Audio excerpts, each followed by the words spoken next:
யாரு மலை யாருக்குடா சொந்தம் அப்படிங்கிற மாதிரி மதுரை சுற்றியுள்ள பல பகுதிகளில் இந்த போஸ்டர் வைரலானதை தொடர்ந்து மதுரை திருப்பரங்குன்றம் நம்மளுடைய ஆறுபடையப்பனுடைய ஒரு வீடான திருப்பரங்குன்றம் மலையை சுற்றி கிட்டத்தட்ட ஆயிரக்கணக்கான முருக பக்தர்கள் வந்து குவிஞ்சிருக்காங்க.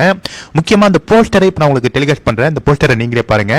மதுரை திருப்பரங்குன்றம் சிக்கந்தர் மலையா, அதாவது திருப்பரங்குன்றம் யாருடைய மலைன்னு நம்ம தமிழ்நாடு மட்டும் இல்லாம ஒட்டுமொத்தமா உலகத்துல வாழும் அனைத்து தமிழர்களுக்கும் தெரியும்.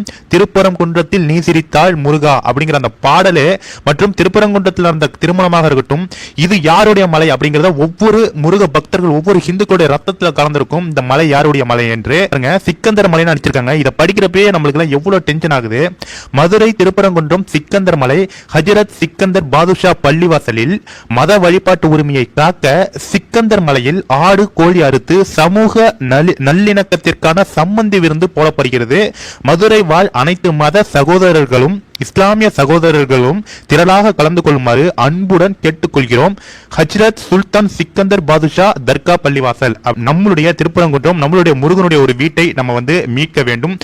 அதுல அந்த போஸ்டர்ல வந்து பாத்தீங்கன்னா பறிபோகுது இன்று படை வீடு நாளை உன் வீடு அப்படின்னு சொல்லி இந்த போஸ்டர் ஹிந்து முன்னணியில இந்த போஸ்டர் அடிச்சிருக்காங்க. கண்டிப்பா நம்ம முருக பக்தர்கள் ஒவ்வொருவரும் வீதியில இறங்கி நம்ம திருப்பரங்குன்றம் முருகனுடைய வீடிற்காக நம்ம போராட வேண்டும்.